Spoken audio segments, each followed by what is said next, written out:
So this was at my promotion get-together, just a small thing a few of my coworkers threw for me at a local bar after I officially got bumped up to site manager. My dad showed up, stood there with a drink in his hand, and told me flat out that I didn't deserve the success I had, that my younger brother, Nathan, did. I remember just smiling, lifting my glass like nothing bothered me, and saying, "Cool. Then he can cover your bills too." Anyway. Hey Reddit. Buckle up, because what I'm about to unpack is the absolute circus that was, and still kind of is, my family dynamic. Looking back, I honestly can't believe how long I let their crap slide. Let me rewind and give you some context. I'm 32 now, and I've been grinding in the landscaping world since I was 19. I started at the very bottom, just pushing a mower around in the sweltering heat every summer. Over time, I worked my way up. Now I manage multiple crews for a high-end landscaping firm that handles luxury properties out here in Westfield. It pays well, the responsibility's real, and there's room to keep growing. But my folks? Yeah, they never once saw it as anything impressive. My parents have always acted like Nathan, he's 30 now, was some kind of golden child sent straight from heaven. Never mind the fact that he's never kept a job longer than half a year. In their eyes, he's finding his path or just hasn't found the right fit yet. Meanwhile, I'm apparently just a guy who settled for manual labor. Dad's this hard-nosed, old-school guy, been with the same concrete company for over 30 years. Mom handles billing over at the county hospital. We grew up firmly middle class, but when it came to Nathan, you'd think they were grooming the next Prince of Wales. The favoritism? Unreal. Thing is, I didn't even realize how deep it ran until way later. But looking back, yeah, the signs were there. Like when I was 14, I busted my ass for months bagging groceries at this corner store just to buy a badass mountain bike I'd been dreaming about. The first thing my dad said when he saw the bike was, "Hope you're not dumb enough to take that thing off-road. You paid good money for it." Like enjoying it wasn't the point. Then, no joke, the very next weekend, Nathan snuck it out without asking. He wiped out hard somewhere near the creek behind the high school, bent the frame, scraped up the paint, and just dumped it back in the garage like nothing happened. I completely lost it when I found out. I mean, I'd worked for months to buy that bike. But my dad? He just shrugged and said, "It's just a bike, Liam. Don't be so materialistic. Your brother could have gotten hurt." That was the pattern, though. Nathan did something reckless, I got shafted, and somehow he came out of it smelling like roses. The messed up part? The first bike Nathan ever got wasn't something he earned, it was a surprise gift from our parents for turning his attitude around after he got suspended for fighting in 8th grade. Make it make sense. Flash forward to my senior year, I actually got into Northridge State with a partial scholarship. I was over the moon until I saw the breakdown of what was still left to cover. So, I sat down and asked my parents if they could help with housing or books. They'd always talked a big game about supporting education, right? Dad literally laughed and said, "You've got 2 hands and a solid back. Figure it out." So I did. I spent that summer busting my ass doing landscape jobs 6, sometimes 7 days a week. I saved every dollar I could. But after crunching the numbers, I had to be real with myself. Community college while working full-time just made more sense financially. When I told them, you'd think I'd told them I was joining some off-the-grid doomsday cult. Mom sighed and muttered, "Community college isn't a real college," like I'd just personally destroyed all her hopes and dreams in one sentence. "I guess not everyone's cut out for university," she added, all disappointed. Meanwhile, Nathan barely scraped across the graduation stage, and his big plan was to take a gap year, which was really just code for sitting in the basement playing Xbox all day and working a part-time gig at the record store 3 doors down from the food court. 15 hours a week, tops. My parents acted like Nathan was off on some epic soul-searching mission. "He's really taking time to discover his path," Dad would say to anyone who asked, wearing this smug little grin like Nathan was hiking across Tibet instead of mooching off us in the basement. "He's not rushing into anything." Yeah, no kidding. Meanwhile, I'd come home at night after back-to-back shifts, landscaping during the day, night classes at the community college, and there he'd be.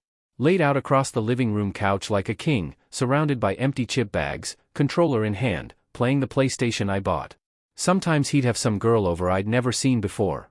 Other times, it was a group of sketchy-looking guys who barely said a word. My parents? Never said a damn thing. Not about the mess. Not about the freeloading. Not about anything. Same silence I got when I asked if they could spot me $800 for 1 semester's worth of landscape design courses. Just $800. Dad looked me dead in the eye and said, "You're a grown man. Handle it. That's what men do." And yet, somehow, they turned around and paid for Nathan's entire first year at East Ridge State. Tuition, books, housing. The whole package. He lasted maybe 4 months before the school put him on academic probation for skipping too many classes and flunking most of them. He moved back home by winter break. Their response? College just isn't for everyone. Nathan's too imaginative for a rigid system. Like being a screw-up was some kind of misunderstood brilliance. My buddy Marcus, we've been tight since sophomore year, kept calling it out.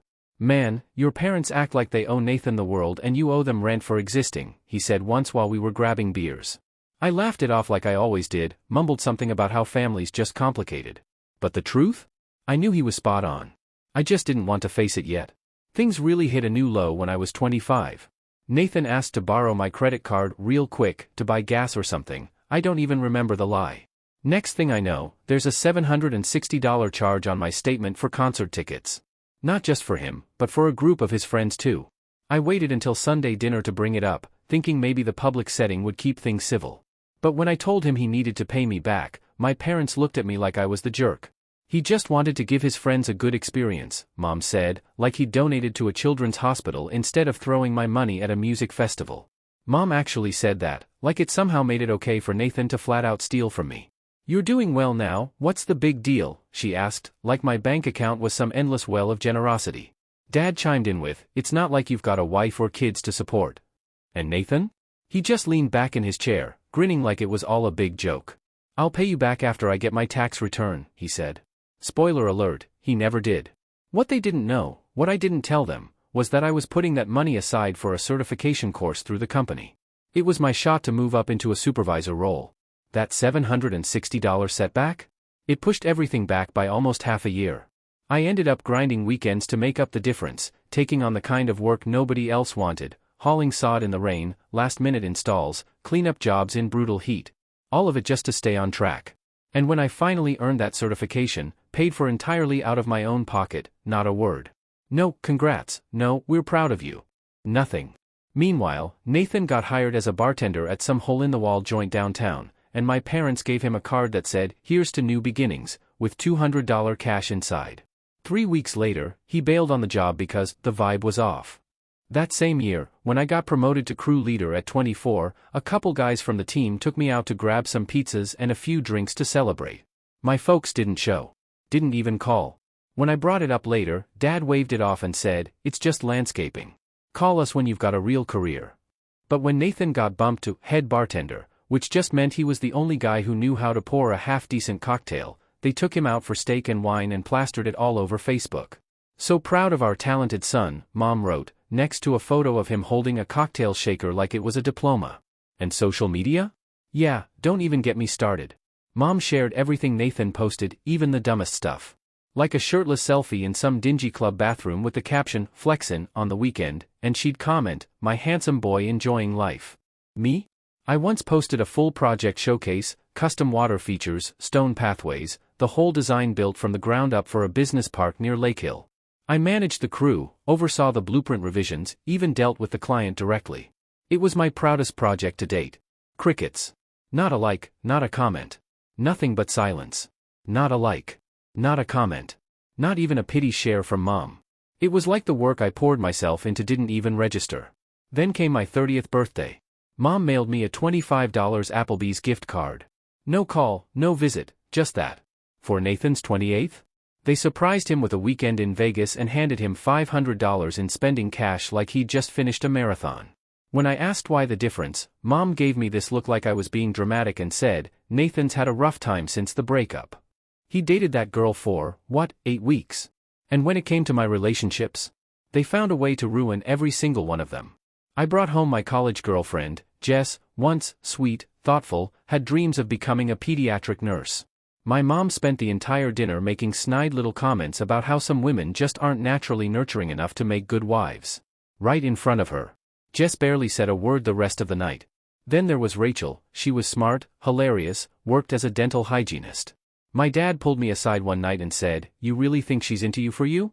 She's probably looking for someone to take care of her." And then, just to make it worse, he actually asked her, to her face, if she was the gold-digging type. Like it was some kind of job interview. But the worst was when I started seeing Cammie. Cammie was different, sharp, funny, gorgeous, and passionate about her work. She taught environmental science at a charter school, and for the first time, I was with someone who actually respected what I did for a living. She saw the design and planning behind landscaping, not just the dirt and sweat. Nathan couldn't stand that. The first family dinner I brought her to, he immediately started trying to flirt. Right there at the table. Told her I was still emotionally tangled up with my ex, total garbage, and joked that she could probably do better than a dirt guy.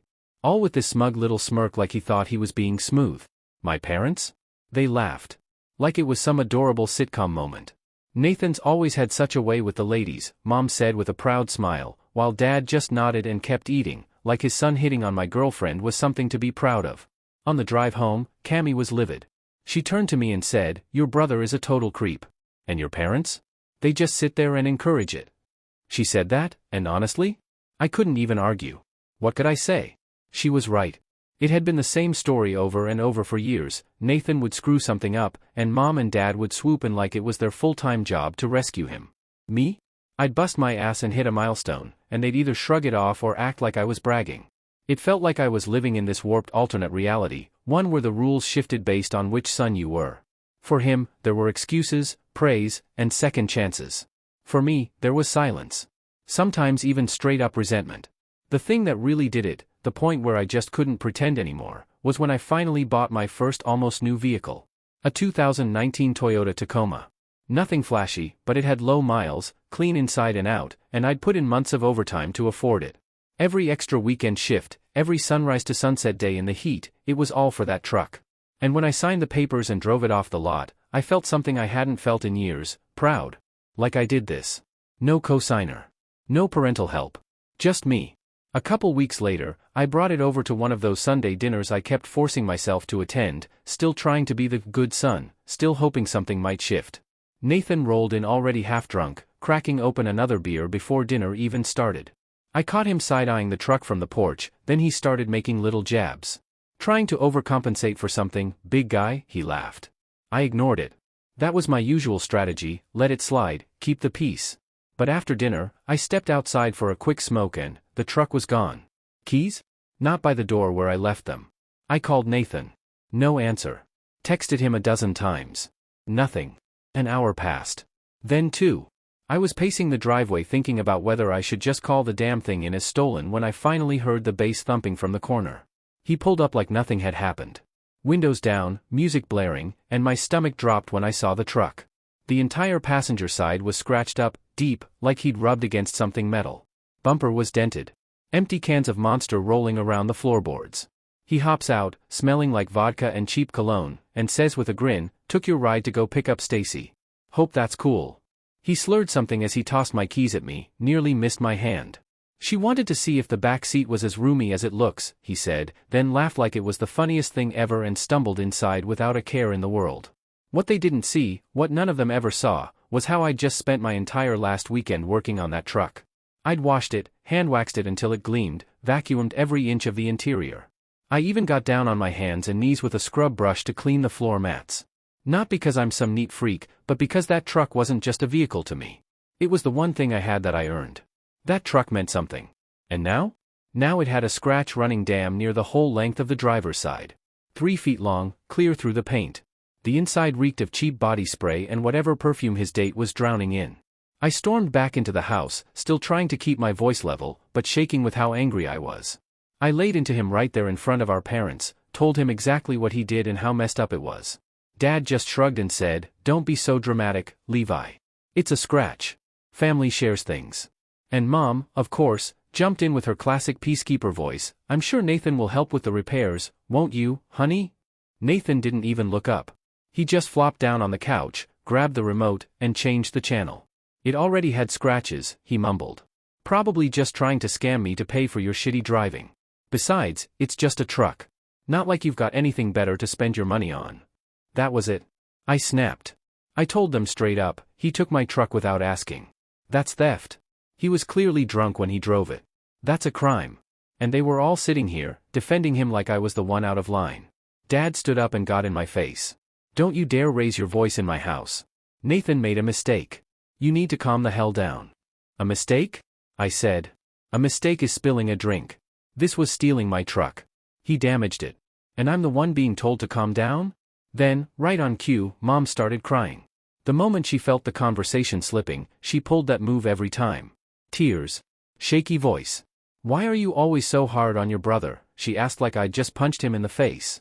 And I just stood there, realizing for maybe the first real time, they weren't ever going to see it. No matter what he did. "He's going through a rough time right now," Mom said. I laughed, cold, tired. "He's always going through a rough time," I snapped. "And I'm always the one who's just supposed to suck it up and deal." Nathan didn't even flinch. Still spread out across the couch like he owned the place, grinning like a little punk. "Not my fault you're so uptight, bro. It's just a truck. Chill." And that was it. I was done. I looked straight at him and said, "You've got 30 days. Pay for the damages or I'm filing a police report, auto theft and property damage." Dad lost it. "You will not call the cops on your brother," he barked, standing up like he thought he could intimidate me. "That's not how we deal with things in this family." I stared him down and asked, "Then how do we deal with things, Dad?" Because from where I'm standing, it looks like Dylan gets away with everything short of armed robbery, and I get torn a new one just for standing up for myself. I left. Didn't say goodbye. Just grabbed my keys and walked out the door. That night, I blocked Nathan's number. I texted my parents and told them flat out, I wasn't speaking to him again unless he paid for the damages and gave me a real apology. Their response? "You've always been too sensitive. Dylan's just in a rough patch." They spent months after that trying to guilt-trip me into caving. Dad would call with crap like, "You're upsetting your mother with this family drama you stirred up." Mom sent me pictures from Sunday dinners with dumb little captions like, "Someone's missing," or, "If only we were all together." But you know what they never did? Not once did either of them say, "You were right. He was out of line. He should have made it right." Not once. It was always me who was expected to bend. Be the bigger person. Let it go, for the sake of family peace. But that peace always came at my expense. The one thing that kept me sane through all of it was work. About 6 months after the whole truck fiasco, things finally started shifting there. I'd been pushing hard, taking every project I could get, getting to job sites before sunrise, staying late to make sure the designs came together right. And that's when the promotion that changed everything finally came through. So yeah, that's when Kyle, my boss, pulled me aside one morning and told me he was moving me up. Head manager for every North County project. Company truck, full benefits, solid raise, everything. For once, someone actually saw the effort I'd been putting in. That moment, I finally felt like all the sacrifices, all the extra hours, all the crap I'd swallowed, it wasn't for nothing. I wanted to mark it, you know? Actually celebrate for once. So I booked out the back patio of this local brewpub downtown, great food, chill vibe, even hired this acoustic guy who plays indie covers. Spent a little extra, but it felt worth it.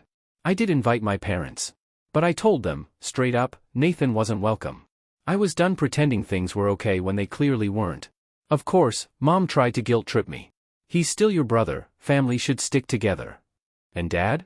He didn't bother with guilt. Just went straight to condescending, "You need to grow up and let go of this childish grudge. It's embarrassing." When I held the line, he got nasty, "Fine, but don't expect us to take sides in your little tantrum." Cool. I wasn't asking them to. I just wanted to celebrate with the people who actually gave a damn. The night of the party, everyone else showed. My crew from work, some of the guys from my softball league, even Casey, Nathan's wife, came alone, which caught me off guard. She didn't say much, just gave me a hug and said, "It's about time someone recognized what you do." Cammy came too. Looked incredible, like always. And she was just proud of me. That meant more than she probably realized. Then, an hour in, of course, Dad rolled up. Looking like he just crawled out of a recliner. Wearing this stained old Steelers jersey, like he couldn't even be bothered to throw on a clean shirt. Mom came with him, at least dressed decently, but she spent half the night glued to her phone, clearly waiting for a text that never came. And Dad? He was in rare form. Kept saying crap like, "Shame not everyone could be here to celebrate," in this loud, pointed voice that made it clear who he meant. Every time someone raised a glass to me, Kyle, or one of my team leads, Dad would chime in with, "You know, Nathan could have been a landscape architect if he wanted. Had the eye for it." Like he couldn't stand the idea of me having a win without shoving Nathan's name into it. I just kept sipping my beer and nodding. Because what else was I gonna do? Ruin my own damn night? But inside, man, I was boiling. Dad leaned back in his chair and smirked, "He just has bigger ambitions." As if that explained everything.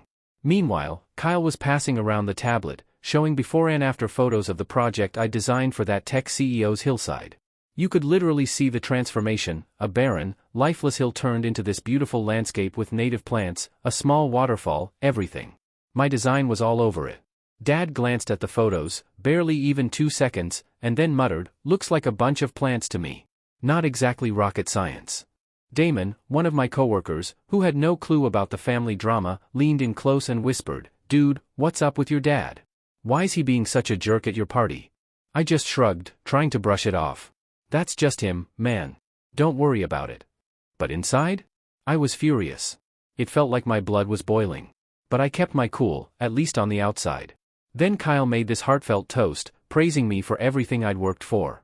He talked about how I'd earned my promotion, through hard work, consistency, and, most of all, great client relationships.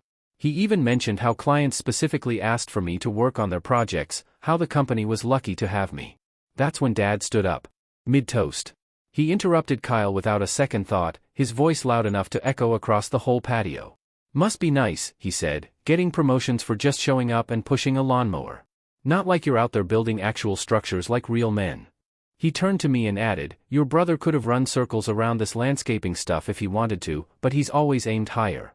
Then, as if that wasn't enough, he followed it up with, "Shame. You couldn't even invite your own blood to your little party. Some son you turned out to be." The entire patio went dead silent.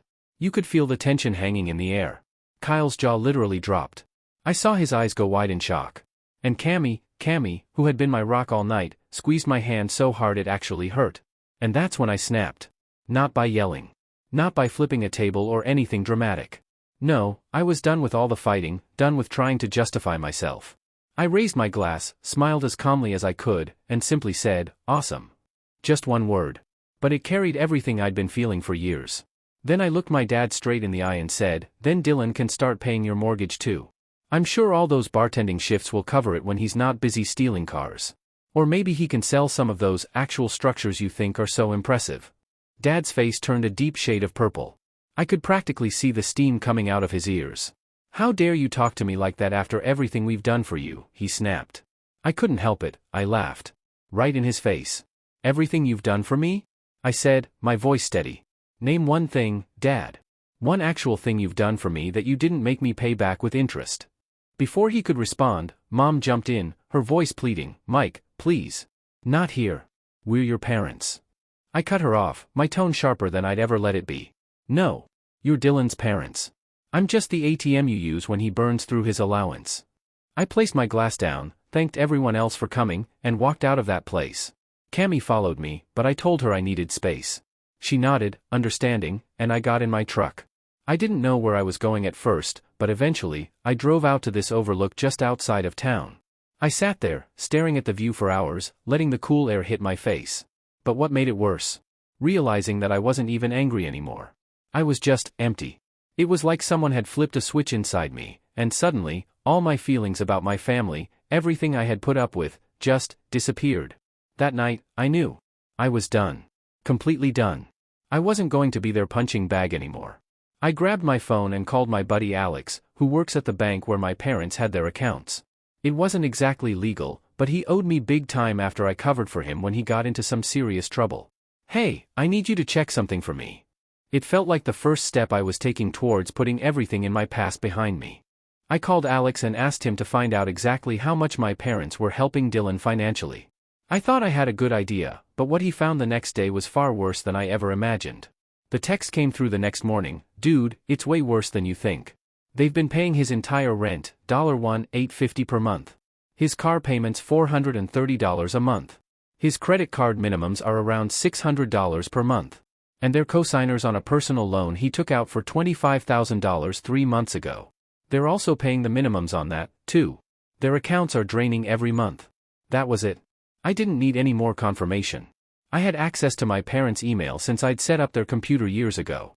I logged in and found out that my parents were struggling with their own finances. Dad's company was downsizing, and he was worried about being laid off. They were behind on their mortgage payments. But it got worse. I found emails from their credit card companies showing they'd maxed out 3 cards just to cover Dylan's emergencies. There was a $3,000 charge at some fancy hotel where he'd thrown himself a birthday party. Another $1,800 charge at an electronics store for some gaming setup. all while they were skipping their own mortgage payments to cover him. It hit me like a ton of bricks, but I wasn't going to sit around and let this continue. It was time to make my move, to cut the ties for good. I spent the next week ghosting their calls, making no contact while I set everything up. I found a new apartment an hour away, in a complex that had great security. It was the ultimate clean break. I wasn't going to keep letting my family drain me, financially and emotionally. I was done. I gave my notice at the old place and told Kyle about my family situation so he'd understand why I needed to keep my new address private. But before I completely disappeared, I made a few strategic moves. I forwarded those credit card emails to my parents, with a short, simple message, hope the golden child was worth it. Then I sent an anonymous tip to my dad's company about how he'd been taking materials from job sites for his personal projects, a habit he'd bragged about for years. It wasn't made up, it was something he'd openly admitted to at family dinners, showing off how he'd beat the system. I knew it wasn't enough to get him fired, but it was enough to make sure he'd be the first one on the layoff list when things went south. Was it petty? Maybe. But after 30+ years of watching him break rules and treat me like the problem while holding me to impossible standards, it felt like karma. Then I changed my number, deleted all my social media, got a P.O. box for my mail, and completely vanished from their lives. The first month of radio silence was weird. I kept waiting for that wave of guilt to hit me, for the urge to cave and call them, but it never came. Instead, it felt like a massive weight was lifted off my shoulders.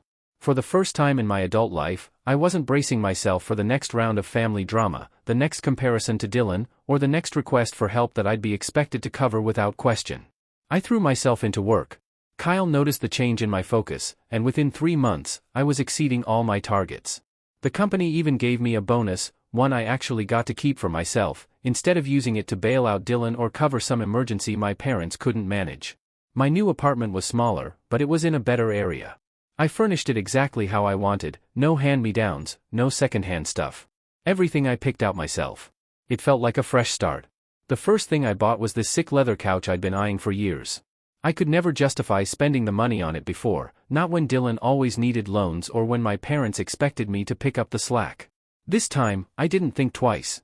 I also set up a real home office, with an actual desk instead of the old folding table I'd been using for years. The walls? I hung art that I actually liked, not the random garage sale crap Mom had always given me to make the place look nice. Cammy and I took a break for a bit. She was supportive of my decision, but she needed time to process the fact that I'd cut off my entire family. Fair enough. We stayed in touch though, getting coffee every couple of weeks and texting regularly. I also made new friends through work and joined an adult soccer league. I started hiking on the weekends, developed new hobbies, things that weren't just escapes from family stress.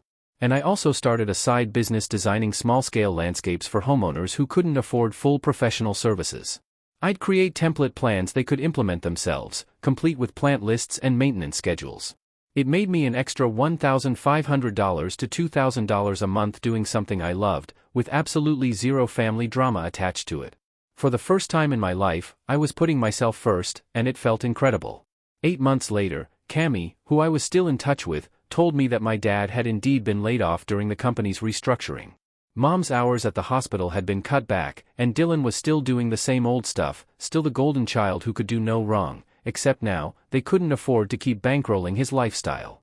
And Cammy had run into Casey at the gym, who spilled all the tea.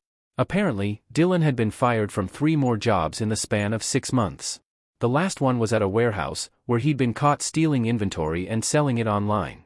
Instead of pressing charges, the manager had just fired him, not wanting the hassle of the paperwork. Dylan had also totaled the Honda my parents had bought him and was now driving Mom's car, leaving her to take the bus to work. Dad had been forced to sell his prized fishing boat to cover some of Dylan's debts, but was telling everyone it was just time for an upgrade. The most satisfying part? Dylan had been forced to move back in with them because he couldn't afford rent anywhere. So, 3 adults were crammed into their 2-bedroom house, with Dylan taking over the living room. Casey said the place looked like a frat house, with Dylan's crap everywhere, and my dad sitting in the kitchen, looking shell-shocked at what his life had become. Then the texts started coming in from unknown numbers, extended family members trying to reach me. "Your parents are struggling," they'd say. "They might lose the house." My Aunt Linda even left a voicemail, saying, "I know they weren't always fair to you, Mike, but they're still your parents." I said nothing. Did nothing. Just kept living my life, running my own business, making good money, and actually enjoying the peace. But then my cousin Tim, who I'd always been kind of close with, reached out through email. Smart guy, found my work contact. Hey man, I get why you went dark. I've seen how they treated you versus Dylan, but things are bad now. They're drowning in debt from years of bailing Dylan out. Just thought you should know. I didn't even reply to Tim. Not out of anger toward him, but because I knew any response would open a door I wasn't ready to open. Around the 1-year mark of my disappearance, I got an unexpected visitor at work, Casey, Dylan's wife, or ex-wife, as I'd find out. She looked tired, bags under her eyes, but still put together. I was in the area for a job interview, she said, thought I'd stop by. We got coffee, and she filled me in on the family situation without me having to ask. She and Dylan had split up 6 months ago after she found out he'd been cheating on her with multiple women. She moved out, got her own place, was starting over. Your parents are in bad shape, she said, stirring her coffee. The bank foreclosed on their house. They're living in this tiny apartment now. Your dad's been blacklisted in construction after that tip about the materials. Your mom's hours got cut to part-time. They're broke. And Dylan? I asked, surprised at how little emotion I felt. Dylan is Dylan, she said with a dry laugh. Still partying, still charming his way through life, living on their couch, still their perfect son, even as they lose everything helping him.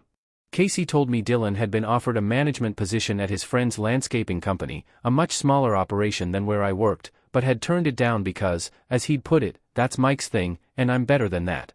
Instead, he was working on a startup idea that seemed to involve a lot of playing video games and very little actual work. She didn't ask me to reach out to them, didn't try to guilt me. Just shared the information and let me decide what to do with it. I don't blame you for leaving, she said as we parted. I wish I'd done it sooner myself. A year and 3 months after I disappeared, there's a knock at my door. On a Sunday morning, I checked the security camera, installed specifically for this reason, and saw Dylan looking like absolute garbage, unshaven, bags under his eyes, cheap clothes hanging off him like he'd lost weight. I seriously considered not answering. But curiosity got the better of me. How'd you find me? I asked through the barely open door, not inviting him in. Cammy told Mom where you work now, he admitted, which was both pathetic and creepy. Took me 3 weeks of watching the parking lot to follow you home. I didn't let him in. Can I come in? He asked, his voice a mix of desperation and entitlement. Why would I let you in after you literally stalked me? I replied, keeping the door firmly in place between us. Mom and Dad lost the house, he blurted out, his voice flat, like he wasn't even processing the weight of his words. Bank foreclosed last month. They're living in this crappy 1-bedroom apartment now. Dad can't find work because of that tip someone sent his company about the materials. Mom's hours got cut even more. They've been helping me out for years, but now they can't anymore. And then, as if it was the most natural thing in the world, he added, and I'm screwed, man. I've got like $40,000 in debt, he continued, his voice strained. My car got repossessed. Casey left me. I've been sleeping on their couch, but there's barely room for them, let alone me. As he spoke, I noticed things I hadn't seen before. His hands were shaking slightly, his eyes couldn't focus on one spot, and he had that weird nervous energy of someone who hasn't slept properly in days. Classic signs of substance abuse, something I'd seen plenty of times before, whether it was friends, acquaintances, or people I used to work with. But none of it mattered now. Still waiting for the part where this is my problem, I said, cutting him off. His face turned red. Look, I know I messed up. Okay. I was jealous. You always had your stuff together, and I didn't. But they're gonna be homeless soon if they keep trying to help me. They're your parents, man, I said, feeling that weight of anger and resentment lift off me as I spoke. The confession of jealousy caught me off guard, but it wasn't enough. Not after everything. I stepped outside, closing and locking the door behind me, and got right in his face. No. They're your parents. They made that crystal clear for 32 freaking years. I'm just the gardener, I said, my voice cold. Remember the ATM? I'm the responsible one who was never good enough. Dylan's voice cracked. They talk about you all the time. Now, he said, his face softening just a bit. Dad says he was wrong. Mom cries about how she should have stood up for you more. I felt my jaw clench, the familiar sting of betrayal flaring up again. Amazing how they only realized that when the gravy train stopped running. I paused, then added, tell them I said congratulations on the self-awareness. Better late than never, so you won't help? Dylan's voice regained that familiar, entitled edge. I actually laughed. Supported me when? I asked, feeling the years of resentment bubbling to the surface. When they made me pay back every cent I ever borrowed with interest? When they showed up at my promotion party just to trash my career? When they defended you stealing and damaging my truck.